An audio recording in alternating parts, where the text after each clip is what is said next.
اسے ایک بھولا بسرا جملہ یاد آیا جو آج تک اس کے دل میں پیوست تھا، جسے آج بھی نہیں بھولی تھی، جسے یاد کر کے دل سے پھر لہو رسنے لگا تھا۔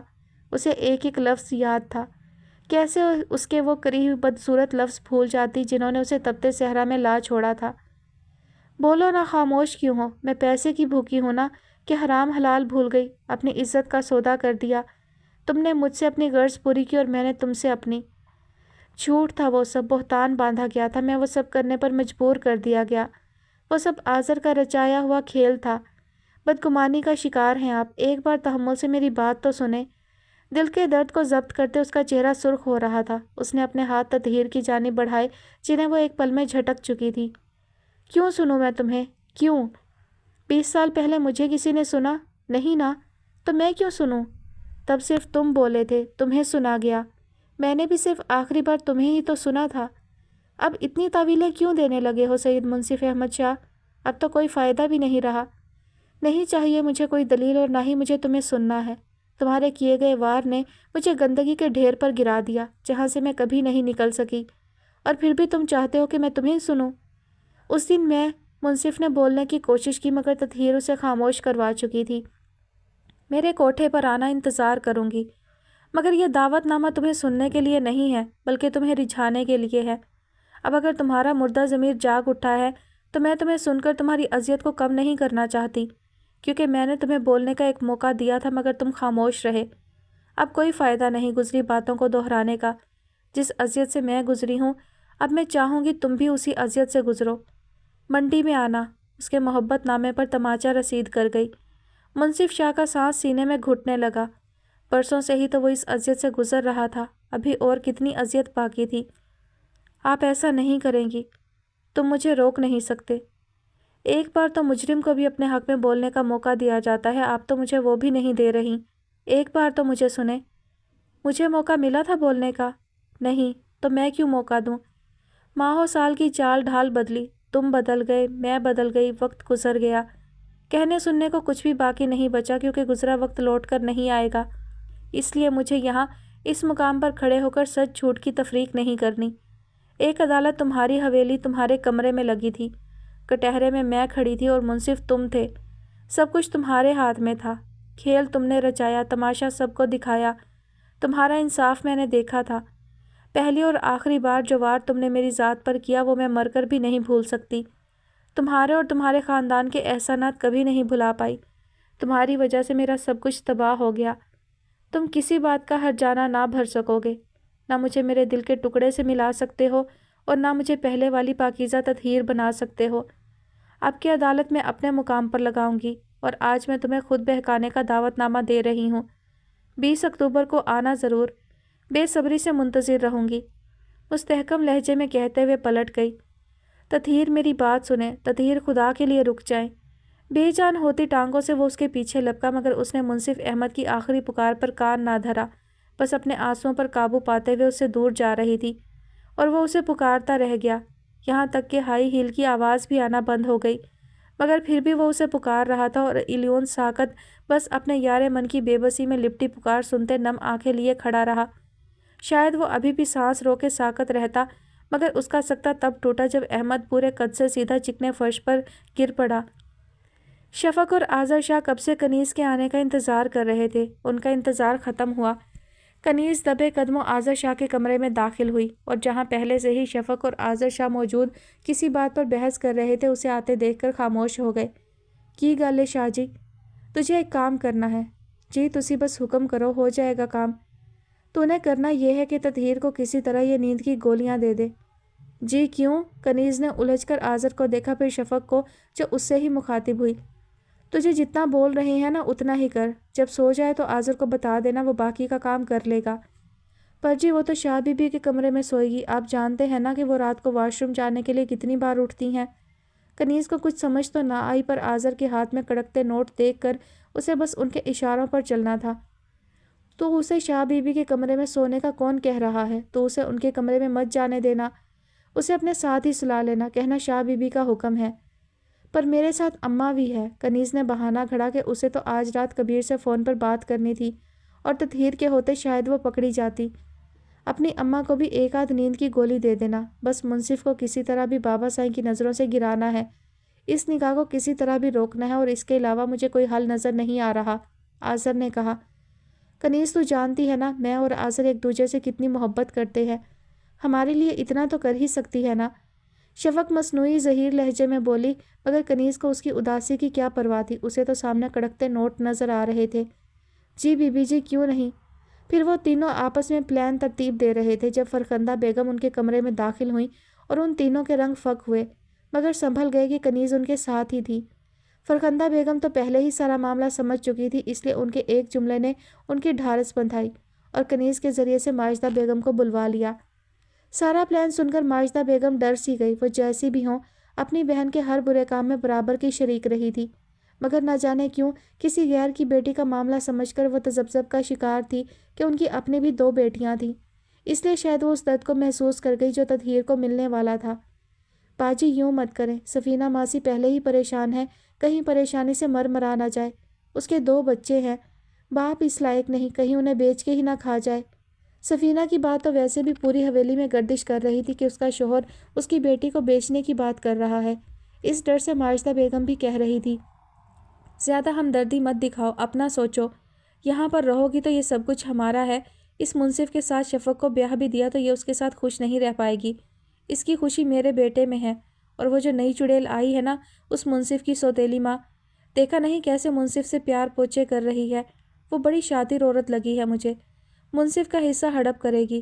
ارے یہ جو میرے بیٹے نے پلان بنایا ہے اس پر عمل کرو، ساری عمر تم بھی یہاں راج کرو گی اور میں بھی، دوسرا تمہاری یتیم بیٹی بھی تمہاری آنکھوں کے سامنے آباد رہے گی، تمہارے بڑھاپے کا سہارا، بس رضا شاہ اور منصف کو یہاں سے نکالنے کی سبیل نکل ہی آئی ہے تو اس پر عمل کرنے دو۔ ماجدہ بیگم ششو پنج میں پڑی ہمیشہ کی طرح بہن کی باتوں پر ایمان لے آئی۔ تطہیر کے حوالے سے ماجدہ بیگم کا دل ابھی بھی تھوڑا کشمکش میں پڑا، مگر اپنے ضمیر کو تھپک کر سلاتے ہوئے انہوں نے اپنے بارے میں سوچا اور اپنی بیٹی کے مستقبل کا سوچا۔ تو اس منصف کا منہ کیسے بند کروائے گا جانتا ہے، اگر یہ سب کچھ ہو بھی گیا تو کوئی بھی اس کی بات پر یقین نہیں کرے گا۔ ارے اماں انٹرنیٹ کا دور ہے، کچھ بھی ہو سکتا ہے، فکر مت کریں، اسے ہماری بات ماننی پڑے گی، اس کی نس بھی میرے ہاتھ آ چکی ہے، مانے گا، ضرور مانے گا میری بات۔ دور تلک سوچوں کے گھوڑے دوڑاتے ہوئے وہ مسکرا رہا تھا، پھر اس نے ایک گولیوں کی شیشی کنیز کی جانب بڑھائی، اسے سمجھا چکا تھا کہ ایک گلاس میں کتنی مقدار ڈالے گی اور دوسرے میں کتنی کے پلان کے مطابق وہ مقررہ وقت پر ہی بیدار ہوں گے۔ اس کے بعد ہی ان کے بیچ جو کھچڑی بنی اس کو پورا کرنے کے لیے کنیز نکل کھڑی ہوئی۔ کنیز خاموشی سے ان کے کمرے سے نکلی، اس نے ایک بار سٹور روم کے ٹوٹے لاک ہول کی جھری سے جھانکا جہاں تطہیر سونے کے لیے لیٹ چکی تھی۔ وہ خاموشی سے کچن میں گئی جہاں اس کی ماں برتن دھو رہی تھی، ساتھ ہی چولہے پر ہمیشہ سونے سے پہلے پینے کے لیے چائے بن رہی تھی۔ اس نے 2 گلاس دودھ کے لیے ان میں نیند کی گولیاں ڈال دی۔ ماسی نسیمہ تو اپنے کام لگی تھی، اپنی بیٹی کا کارنامہ دیکھ نہ پائی۔ کس کے لیے دودھ لے کر جا رہی ہے؟ اماں چھوٹے شادے واسطے، آج ان کو دینا یاد ہی نہیں رہا تھا اس لیے ابھی جا رہی ہوں، اور شاہ بی بی نے تطہیر نو بھی دودھ دینے کا کہا تھا، اس کے لیے بھی لیا ہے۔ آج تو بڑے نرم لہجے میں جواب دیا گیا۔ اچھا لے جا، تے بستر سبدے لگا دیے نا؟ ہاں اماں لگا دیے، اور یہ تیری چائے بن گئی، کپ میں ڈال دوں؟ اس نے دودھ کے گلاس ٹرے میں رکھتے ہوئے چولہے پر ابلتی سنہری رنگ کی چائے کو دیکھ کر پوچھا۔ ہاں ڈال کر ڈھانپ دے، بعد میں پیتی ہوں۔ اس نے ماں کے کہنے پر چائے کپ میں ڈالی، ساتھ ہی بہت احتیاط سے ایک نیند کی گولی چائے میں ڈال چکی تھی۔ اس نے خالی ساس پین ماں کو دیا کہ لگے ہاتھوں وہ بھی دھو دے۔ اماں چائے کہیں ٹھنڈی نہ ہو جائے، یاد سے پی لینا۔ وہ ماں سے کہتے کچن سے جا چکی تھی، پہلے منصف کے کمرے میں اس کا گلاس پہنچایا، پھر سٹور روم کی جانب بڑھی اور سوئی ہوئی تطہیر کو اٹھا کر دودھ پلا دیا۔ تھوڑی دیر بعد اس کی ماں بھی آ چکی تھی۔ اس کی ماں تو سو چکی تھی اور تطہیر پر بھی غنودگی چھانے لگی، اور اگلے ہی پل وہ بھی نیند کی وادیوں میں جانے لگی کہ تبھی اسے محسوس ہوا جیسے کوئی سٹور میں داخل ہوا ہے اور اس کی جانب بڑھتے ہوئے اس کے نیم مردہ جسم کو اٹھانے لگا ہے، اور جانی پہچانی تیز مہک آذر شاہ کے ملبوس کی تھی جسے وہ اچھے سے پہچانتی تھی۔ حویلی میں ایک طوائف الملوکی مچ گئی، کسی کی چیخو پکار، اونچی آواز میں ہونے والے شور پر اس کی آنکھ کھلی، نظریں سیدھا چھت پر ٹکی، نیند سے بوجھل بار بار بند ہوتی آنکھیں زبردستی کھولنے کی کوشش کر رہی تھی۔ اس کے سوئے ہوئے حواس بیدار ہوئے، اس نے خود کو فرش کے سخت بستر کی بجائے نرم بستر پر پایا، نرم تکیے سے سر اٹھانے کی کوشش کی مگر سر بھاری محسوس ہو رہا تھا، اسے یوں لگا جیسے وہ خالی خالی سی ہے اور اس کی سیاہ چادر اس کے پاس نہیں۔ غیر ارادی طور پر اس کا ہاتھ اپنے سینے کی طرف بڑھا۔ ہمیشہ لی جانے والی سیاہ چادر اس کے گلے سے غائب تھی۔ ارے شرم آنی چاہیے اسے یہ حرکت کرتے ہوئے۔ 2 کوڑی کا نہیں چھوڑا اس نے ہمیں۔ وہ ایک جھٹکے سے اٹھ بیٹھی کہ سیاہ لمبی ریشم کی طرح نرم و ملائم زلفیں اس کے ایک جھٹکے سے بیٹھنے پر دونوں کندھوں سے آگے کو بکھر گئی۔ خوبصورت نرم کمبل سے نظریں ہٹا کر اس نے کمرے کو دیکھا۔ یہ کمرہ تو منصف کا تھا۔ اپنے ساتھ اسے کسی دوسرے وجود کا بھی گما گزرا کہ اس نے خوفزدہ نظروں سے اپنی دائیں جانب دیکھا، جہاں اس کے نزدیک ہی منصف بیڈ گراؤنڈ سے ٹیک لگائے تھوڑے سے فاصلے پر ساکت وجود لیے بیٹھا تھا۔ تطہیر کو اپنی آنکھوں پر یقین نہ آیا۔ اس کا ہاتھ بے اختیار اپنے سینے کی جانب بڑھا۔ دل کی دھڑکن بہت تیز ہوئی اور جسم کا سارا خون جیسے اس کی کنپٹیوں سے ٹھوکریں مارنے لگا۔ آنکھوں میں بے یقینی اور ناسمجھی والے تاثرات لیے اس کا دماغ سن ہو گیا۔ سوچنے سمجھنے کی ساری صلاحیت تو جیسے ختم ہی ہو گئی ہو۔ وہ ساکت نظریں لیے منصف کو دیکھے جا رہی تھی، جو سنجیدگی لیے ہاتھ بڑھا کر اس کے کندھے سے بکھرے بالوں کو چھو کر اس کے کندھے سے پیچھے ہٹا رہا تھا۔ تطہیر خوفزدہ ہوتے ہوئے پیچھے کو کھسکی۔ نظروں میں بے یقینی ہی بے یقینی تھی۔ مجھے معاف کر دیجیے گا تطہیر کہ میں… منصف کی بات پوری بھی نہ ہوئی کہ دھڑکی آواز پر دروازہ کھلا۔ تطہیر دروازے کی جانب دیکھنے لگی، جہاں نواب شاہ کے ساتھ ان کے دونوں بیٹے، تینوں بہویں، تحسین بیگم کے ساتھ آذر شاہ اور شفق بھی کمرے میں داخل ہوئے۔ منصف کو پیار بھرا انداز لیے اس کی زلفیں سنوارنا اور تطہیر کا اس کے ساتھ ہونا دیکھ کر شفق نے رو رو کر سر آسمان پر اٹھا لیا۔ برادری کی عورتیں بھی یہ منظر دیکھ چکی تھیں کہ منہ پر دوپٹے رکھ کر باہر نکل جاتی۔ شفق روتے ہوئے ماں کے گلے لگ گئی۔ 6 سالہ اشال صدا کی ڈرپوک اور گھر والوں کی لاپرواہی کی ماری ہوئی اپنے پھوپھی زاد بھائی عارف کا ہاتھ تھامے ڈری سہمی کھڑی تھی۔ تطہیر کا سن دماغ حرکت میں آیا کہ وہ لرزتے قدموں سے بستر سے نکلی، جبکہ منصف شاہ اپنی جگہ ساکت بیٹھا رہا۔ یہ صلہ دیا تو نے میری محبت دا۔ غضبناک تیور لیے شاہ بی بی تطہیر کی جانب بڑھی اور اس کے منہ پر تھپڑ مارا۔ وہ دونوں بازو اکٹھے کیے سینے پر رکھے سر جھکا کر بالکل ہی خود میں سمٹ چکی تھی۔ اس میں ہمت ہی نہ ہو رہی تھی کہ وہ کچھ کہہ پاتی۔ شرم سے اس کی نظریں تو کیا سر ہی جھک کر تھوڑی سینے سے جا لگی۔ ننھے ننھے قطرے ماتھے پر امڑنے لگے کہ بے پردہ غیر مردوں کے سامنے کھڑی تھی۔ دل کبھی سکڑ کر پھیلتا تو کبھی جسم میں گردش کرتے خون کی رفتار تیز ہونے لگتی۔ میں نے کچھ نہیں کیا۔ اس کے اوسان قطع ہونے لگے جنہیں وہ بمشکل سنبھالے کھڑی تھی۔ واہیات، یہ کھٹراک پال کر کہہ رہی ہے کچھ نہیں کیا۔ ہم سب اندھے ہیں جو تم دونوں کو ایک ساتھ پکڑ چکے ہیں۔ فرخندہ بیگم غصے سے بولی۔ شاہ بھی مت نہ لے میرا اپنی غلیظ زبان سے۔ پھر سے شاہ بی بی کے ہاتھ کا پڑنے والا تھپڑ اس کی بولتی بند کروا گیا۔ آج تو نرم دل شاہ بی بی بھی جلالی روپ دھارے ہوئے تھی۔ ارے اپنے بے غیرت باپ کی طرح تو بھی بے غیرت نکلی۔ تطہیر کا دل کیا کوئی اس کے کانوں میں پگھلا ہوا سیسا اونڈیل دے کہ وہ سماعت سے بحری ہو جائے۔ رضا شاہ خود پر ضبط کھو بیٹھے۔ وہ منصف کی جانب بڑھے، جس نے ساری برادری کے سامنے ان کا تماشا بنوا دیا تھا، جو ابھی تک اپنی جگہ سے ٹس سے مس نہ ہوا، بس بے تاثر چہرہ لیے ساکت بیٹھا سب کی آوازیں سن رہا تھا۔ منصف کی جانب بڑھے اور اسے مارنے ہی تو لگ گئے۔ اشال اپنے لالا کی حالت دیکھ کر روتے ہوئے عارف کے ہاتھ سے اپنا ہاتھ چھڑائے کمرے سے بھاگ گئی کہ وہ مزید یہ تماشا نہ دیکھ پائی۔ سارے خاندان کے سامنے میری عزت کا جنازہ نکلوا دیا تو نے، بے غیرت۔ رضا شاہ اسے پیٹ رہے تھے اور وہ خاموش ان کا ہاتھ روکے بغیر مار کھا رہا تھا۔ رضا کیا کر رہے ہیں، چھوڑیں اسے۔ فضا بیگم نے 8 سالہ حمائل کو خود سے پرے ہٹایا، جو اشال کی طرح خوف میں جکڑی ان کی ٹانگوں سے چمٹ کر کھڑی تھی۔ اس نے آج تک گھر میں کسی کو اونچی آواز میں بولتے بھی نہ سنا تھا کہ اب اس کے بابا یوں ان کے بڑے بھائی کو مار رہے تھے، جو چند ہی دنوں میں ان کے کتنے قریب ہو گئے تھے۔ سب چیخ چلا رہے تھے۔ وہ کبھی ماجدہ چچی کو دیکھتی، کبھی فرخندہ چچی کو، کبھی اس روتی لڑکی کو جسے باری باری مارنے کے لیے لپکتے۔ کیسا شور برپا تھا۔ موسیٰ چاچا کی بھاری آوازیں اس کے کانوں میں پڑ کر اسے مزید خوفزدہ کرنے لگیں۔ اسے تو سرخ آنکھوں اور بڑی بڑی مونچھوں والے موسیٰ چاچا سے ویسے بھی خوف ہی آتا۔ وہ سارا منظر دیکھتے ہوئے خوفزدہ ہو گئی کہ پاس کھڑی تحسین بیگم کی ٹانگوں سے چمٹ گئی، جبکہ 10 سالہ الیون کے ساتھ اس کے ہم عمر عارف کی حالت بھی کچھ ایسی ہی تھی۔ وہ بھی سانس روکے سارا تماشا دیکھ رہے تھے۔ رضا بس کیجیے۔ فضا بیگم آگے بڑھی اور اپنے شوہر کا ہاتھ روکا۔ ہٹو بیچ سے۔ رضا شاہ نے اپنی فضا بیگم کو دھکا دے کر پرے ہٹایا۔ وہ پھر سے منصف پر اپنا ہاتھ چھوڑ چکے تھے۔ اسے بستر سے نکال کر سامنے کھڑا کیا اور اس کے چہرے پر پے در پے تھپڑ مارنے لگے۔ وہ بس خاموش کھڑا تھا کہ اسے ان سب کی کوئی پرواہ نہیں تھی۔ اس بدنامی پر، ان تھپڑوں پر کوئی اذیت نہ پہنچی۔ اذیت میں مبتلا تو اسے آنے والے وہ لمحے کرنے والے تھے جس میں وہ اپنی محبت کو فضیحت سے ہمکنار کرتے اسے سولی لٹکانے والا تھا۔ سارے پنڈ کے سامنے اس نے میرے باپ کا شملہ جھکا دیا، ننگا کر دیا سارے خاندان کو۔ بے غیرت یہ سیکھتا رہا تو؟ رضا خدا را بس کریں، کیا ہو گیا ہے آپ کو؟ بچے سہم رہے ہیں۔ وہ رضا کے ہاتھ روک رہی تھی مگر غصے نے ان کے حواس سلب کر لیے تھے۔ کیسے اپنی بیوی کی بات سنتے؟ رک جاؤ رضا، اس بے غیرت کا میں آ کر فیصلہ کرتا ہوں۔ کب سے خاموش کھڑے نواب شاہ نے منصف کے بارے میں بولتے ہوئے تطہیر کو دیکھا، مگر تطہیر کو مخاطب کرتے ہوئے ان کی آواز میں ایک دہاڑ تھی تو لفظوں میں پھنکار، جس پر سبھی ساکن کھڑے رہ گئے۔ شام تو پہلے تو اپنا بوریا بستر سمیٹ اور یہ پنڈ چھڑ کے دفع ہو جائیں یہاں سے۔ بابا سائیں اگر یہ دونوں محبت کرتے ہیں تو ان کا نکاح پڑھوا دیں۔ فضا بیگم بغیر سوچے سمجھے اپنی سوچ کے مطابق بولی۔ کبھی حالات سے پالا پڑا تھا یا دیکھا سنا تھا؟ ان کے نزدیک ذات پات کی کوئی اہمیت نہ تھی، شاید اسی لیے وہ اتنی بڑی بات کتنی آسانی سے کہہ گئی تھیں۔ اور رضے سنبھال اپنی بیوی نو، ایک کمی کے ساتھ رشتہ جوڑنے کا کہہ رہی ہے جو ہماری جوتی کے برابر بھی نہیں۔ نواب شاہ کا لہجہ شعلہ فشاں ہوا۔ بابا سائیں، ذات پات کچھ معنی نہیں رکھتی، اسلام ہمیں مساوات کا درس دیتا ہے، ایسا ہو جائے تو کوئی حرج؟ بس کر دے کڑیے، تو ہماری روایات سے نابلد ہے، اس لیے خاموش رہ۔ شاہ بی بی نے فضا بیگم کو گھورا، آج تو ان کا بھی کوئی لحاظ نہ کیا گیا۔ معافی چاہتا ہوں بابا سائیں۔ منصف شکستہ قدموں سے نواب شاہ کی جانب بڑھا اور ان کے قدموں میں دو زانو ہو کر بیٹھ کر ہاتھ باندھ گیا۔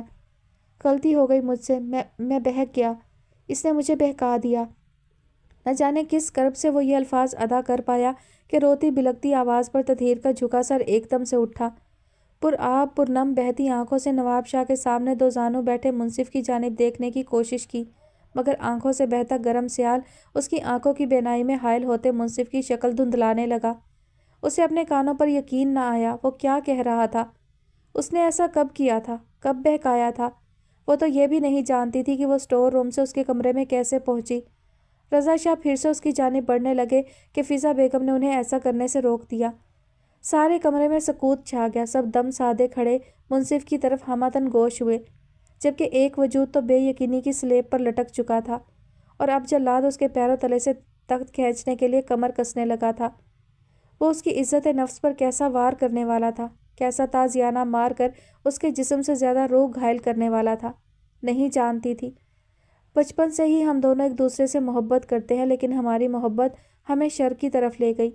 یہ آدھی رات کو میرے کمرے میں آئی، کہنے لگی اسے پیسوں کی ضرورت ہے، اگر اس نے اپنے باپ کو پیسے نہ دیے تو اس کا باپ اسے بیچ دے گا، یہ بہت ہی خوفزدہ ہے، اسے کہیں سے بھی پیسے چاہیے۔ اس کی بات پر میرا دماغ پھٹک گیا، رات کا پرفسو ماحول مجھ پر اثر کرنے لگا۔ تنہائی میں ہم دونوں کے درمیان شیطان ہمارا ساتھی بن گیا۔ یہ مجھے بچپن سے ہی اچھی لگتی تھی، جب یہ حویلی آتی تو اس کی خوبصورتی مجھے اپنی جانب مائل کر لیتی۔ میں بہکنے لگا اور اپنی بات اس کے سامنے رکھی کہ یہ بھی مان گئی۔ یہ چاہتی تو مجھے روک سکتی تھی مگر نہیں، اس نے مجھے فسق و فجور کے جال میں پھنسا دیا۔ شیطان نے ہمیں بھٹکا دیا، اتنا کہ ہم بھول گئے گھر مہمانوں سے بھرا ہے، میرا صبح شفق سے نکاح ہے۔ اس نے مجھے پیسوں کے لیے بہکا دیا اور میں بہک گیا۔ مانتا ہوں مجھ سے غلطی ہوئی ہے۔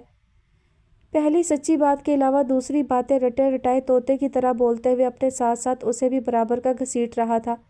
نواب شاہ سے کچھ فاصلے پر کھڑے آذر کی جانب دیکھا، جس کے چہرے پر منصف کا دیا گیا تازہ زخم موجود تھا، جو ایک تیر سے دو شکار کر چکا تھا۔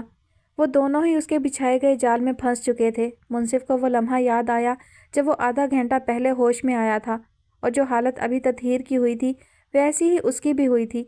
وہ جو آنکھ کھلتے ہی کروٹ بدل گیا تھا، مگر سامنے ہی نظر تطہیر کے چہرے پر پڑی۔ وہ ایک جھٹکے سے اٹھ بیٹھا کہ پاس ہی بکھرا وجود لیے بے سود پڑی تطہیر کو دیکھ کر اس کا دماغ معاف ہونے لگا۔ سینے میں موجود دل اسے کچھ غلط ہونے کا الارم دینے لگا۔ کیسی گزری دونوں کی رات؟ پیچھے سے ابھرتی آذر کی آواز پر منصف نے اس کی جانب دیکھا۔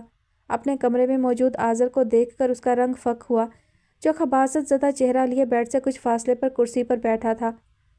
کیا بات ہے، نیک تو تم دونوں بہت ہو، مگر یہ کیا کرتے پھر رہے ہو؟ لالا ایسا نہیں ہے۔ لہجے کی لڑکھڑاہٹ اس کے خوف کی اور ناسمجھی کی غمازی تھی۔ وہ لرزتی ٹانگوں سے بستر سے نکلا کہ آذر بھی اپنی جگہ سے اٹھ کھڑا ہوا۔ ٹھنڈ رکھ، سب جانتا ہوں تو بے قصور ہے، یہ خود ہی تیرے پاس تیرے کمرے میں آئی۔ نہیں لالا، یہ ایسا نہیں کر سکتی، مجھے پورا یقین ہے اس پہ۔